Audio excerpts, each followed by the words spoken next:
Failure of octet rule. Failure of octet rule.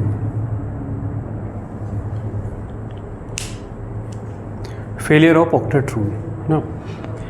देखिए अभी तक की जो ये थ्योरी हमने पढ़ी, जो हमने पढ़ी आयनिक बॉन्ड, जो हमने कोवेलेंट बॉन्ड पढ़ा, वो किस थ्योरी पे काम कर रहा है? Octet theory. वो कह रहा है कि आउटर मोस्ट में किसी तरीके से 8 ले आओ तो आपका एक मॉलिक्यूल स्टेबल मॉलिक्यूल बन जाता है, और यही कॉन्सेप्ट आपको फॉलो करना है किसी भी टाइप के आयनिक और कोवेलेंट बॉन्ड को बनाते टाइम। इसे ऑक्टेट थ्योरी बोला गया। मतलब नोबल गैस के जैसा कन्फिग्रेशन करना चाहता है कोई भी एटम।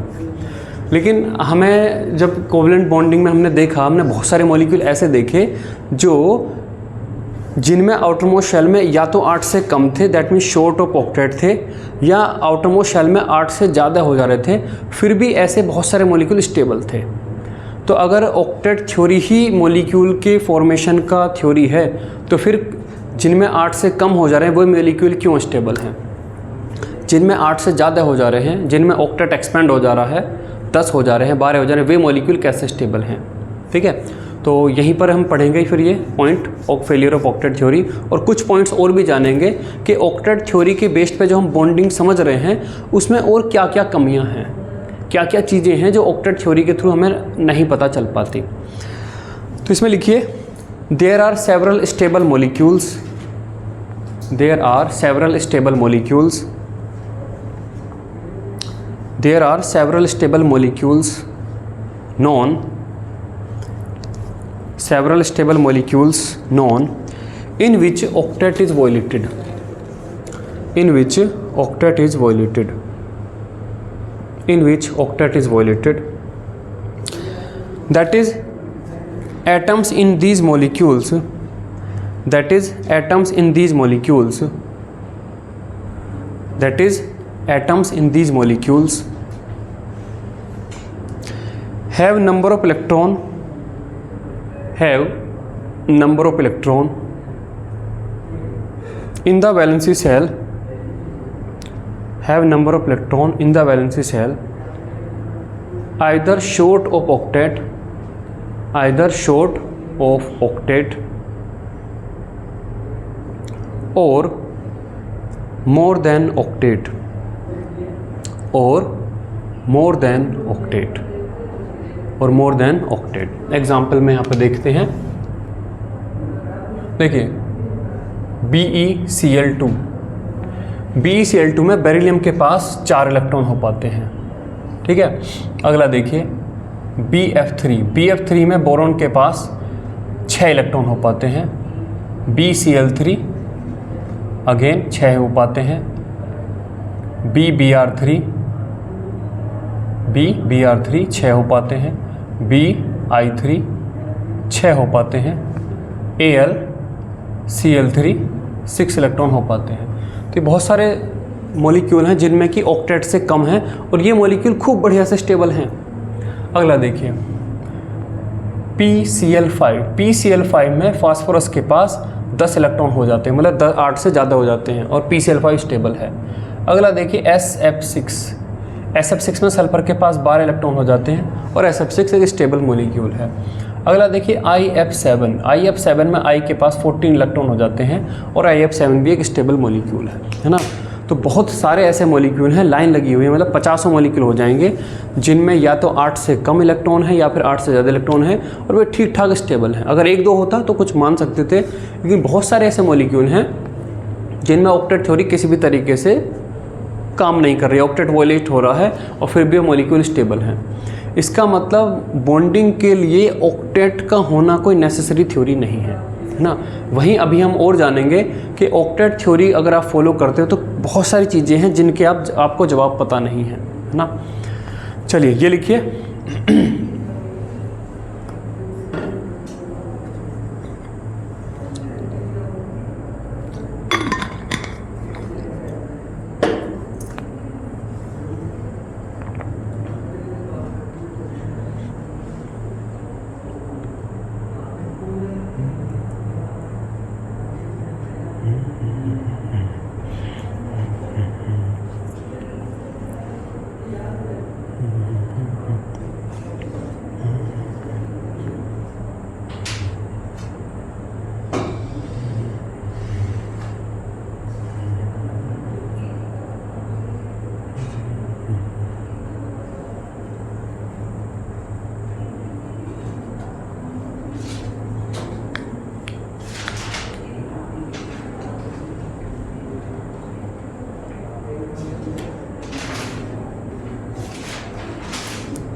चलिए देखिए, ऑल्सो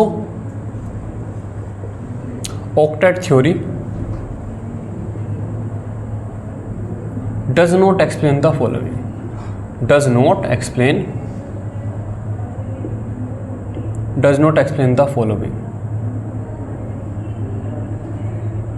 जो ऑक्टेट थ्योरी है, कई सारे ऐसे पॉइंट्स हैं जिनको वो एक्सप्लेन नहीं कर पाती, है ना। Also octet theory does not explain the following. पहला पॉइंट देखिए,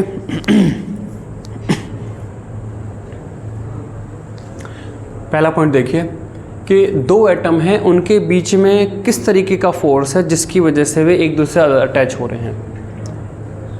दो एटम हैं, मान लो आपका कोई भी मॉलिक्यूल है ना, है। ऑक्टेट थ्योरी किसको एक्सप्लेन नहीं कर पाती कि दो एटम के बीच में किस तरीके का फोर्स काम कर रहा है जिससे कि वे आपस में जुड़ना चाह रहे हैं। केवल ऑक्टेट पूरा करना किसी चीज़ का मकसद नहीं हो सकता, दोनों एटम के बीच में किसी तरीके का फोर्स होना चाहिए जिससे वे आपस में जुड़कर बैठेंगे। तो ये पहला पॉइंट है, लिखिए इसमें। पहला लिखिए, नेचर ऑफ फोर्स ऑपरेटिंग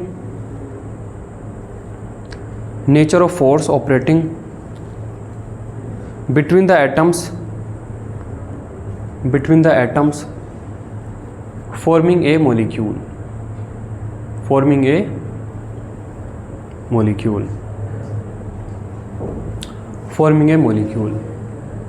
ठीक है, दो एटम के बीच में किस तरीके का फोर्स है जिससे वे जुड़ते हैं, ऑक्टेट थ्योरी के पास इसका जवाब नहीं है। नेक्स्ट देखिए, why different amount of energy released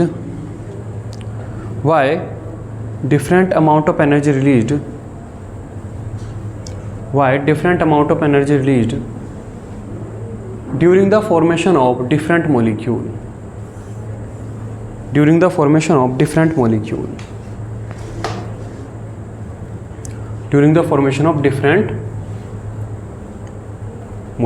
देखिए, H2 जब बनता है तो H2 के बीच में, H और H के बीच में एक सिंगल बॉन्ड बनता है, और यहाँ पर इसकी जो बॉन्ड एनर्जी है, HH की जो सिंगल बॉन्ड एनर्जी है, ये आपकी होती है 436 किलो जूल पर मोल, है ना। HH की जो बॉन्ड एनर्जी है, HH के बीच में एक एक इलेक्ट्रॉन की शेयरिंग हुई, एक कोवेलेंट बॉन्ड बना और एनर्जी निकलती है 436 किलो जूल पर मोल। वहीं जब F2 बनता है तो F2 के बीच में भी एक कोवेलेंट बॉन्ड बना है FF के बीच में, और यहाँ पर जो बॉन्ड एनर्जी है ये आपकी होती है 154 किलो जूल पर मोल। जब दोनों में एक एक ही कोवेलेंट बॉन्ड बना है, दोनों में एक एक इलेक्ट्रॉन की ही शेयरिंग से बना है, सब कुछ दोनों में सेम है, तो निकलने वाली एनर्जी में इतना ड्रास्टिक अंतर क्यों है। ऑक्टेट थ्योरी के पास इसका कोई भी जवाब नहीं है। इसको लिखिए।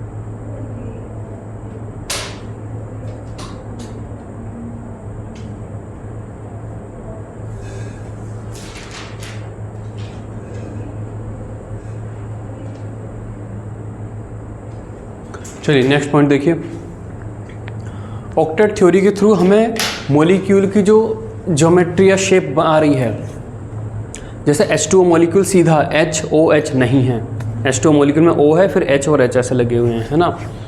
तो मॉलिक्यूल की जो भी शेप है या ज्योमेट्री है या बॉन्ड एंगल क्या है, SO2 मॉलिक्यूल CO2 की तरह नहीं है, है ना। NH3 का मॉलिक्यूल BF3 की तरह नहीं है, ठीक है। तो ये सारी जो चीज़ें हैं कि भाई मॉलिक्यूल की शेप क्या है, इसके बारे में ऑक्टेट थ्योरी से कोई भी जानकारी नहीं मिलती। तो लिखिए, shape and geometry of molecule are not explained by this theory.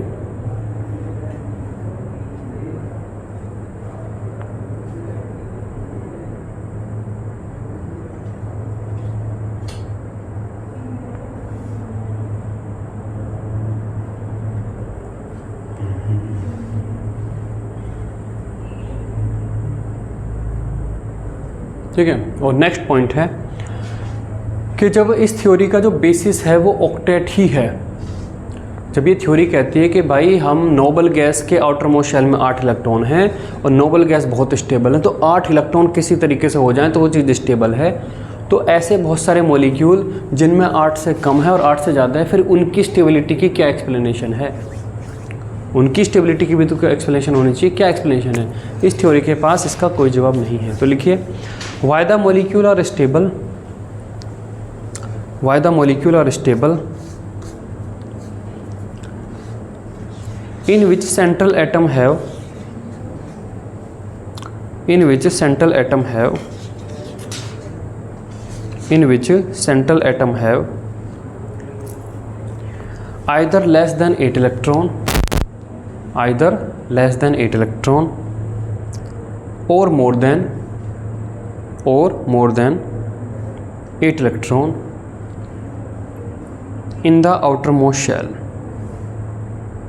in the outermost shell। ठीक है, तो ये कुछ पॉइंट्स हैं जिनका ऑक्टेट थ्योरी के पास कोई जवाब नहीं है ना। तो इसका मतलब ऑक्टेट थ्योरी की बहुत सारे फेलियर हैं, और इसी ऑक्टेट थ्योरी के फेलियर के बाद फिर modern theory of covalent bond आती है। ठीक है।